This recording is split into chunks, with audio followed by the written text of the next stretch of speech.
Hello ladies and gentlemen, this is Mrs. Umetsu with another helpful tutorial on how to manipulate photos in Adobe Photoshop. Today is March 29th, 2014, and the unit we've been working on is capturing motion or moving objects and creating motion blur.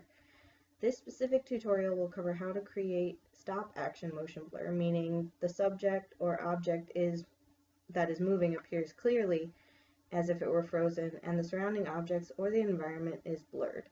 With a camera, we would capture this type of image by panning or following the moving object with our camera. But in case you are unable to get that shot, here's how you can kind of fake it. Please keep in mind that since I'm making this video at home, where I have Adobe Photoshop CS5, the tools and menus appear slightly differently than they would at school where we have CS3. Right, so let's get on with it. So first you need a photograph where the subject appears to be in motion. I'm using this photograph of my lovely friend Lily on a sunny day at the park. I've retouched it a little already, brightened it, and bumped up the contrast. So if you need to make those adjustments, do those first. If you've forgotten how to do that, those are up here under Image, Adjustments, and Brightness and Contrast, right there. So, firstly what you need to do is duplicate your background layer. Okay, so that way your background, your original image stays intact, and you can manipulate the background copy without messing up your original image. And that way if you really blow it, you can always delete the copy and reduplicate the background. So firstly, we want to use the quick selection tool right here. And I'm going to select my subject. Okay, try to keep it pretty close, and if it, oops, like I caught a little bit of the background there, I can always go back and delete that part.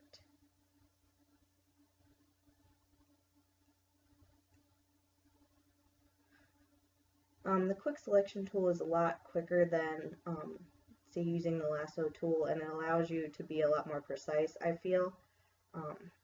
Because you can use the plus and minuses to delete or add to your selection. So I'm going to use the delete and come back in and delete out that background portion where the playground equipment was selected also.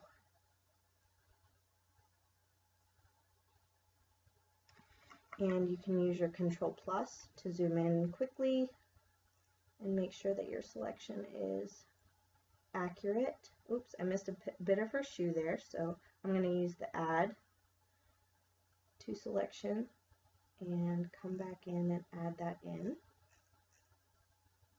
And scroll up to see that I've selected everything pretty accurately. A lot of these flyaways, like in her hair, you're not going to be able to get those just perfect unless you sit for like 20 minutes and do it. So we're just going to leave that alone for right now. Now, the next part, we want to feather that edge, meaning we want to smooth it out a little bit so it's not quite so harsh.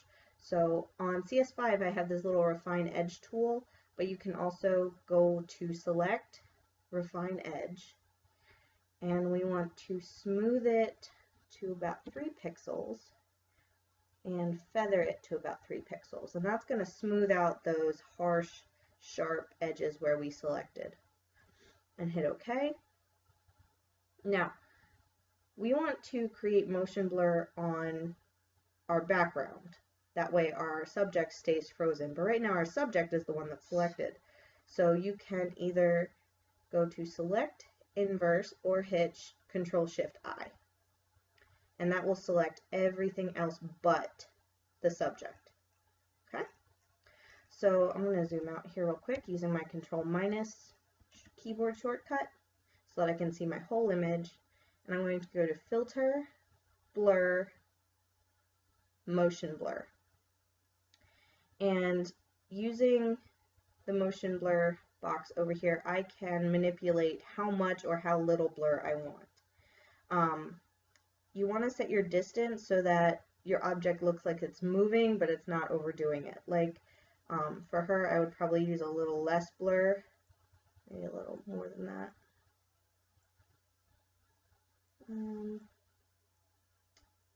That's about good because she's you want her to look like she's moving, but she's going down a slide, so she's not moving at the speed of a freight train.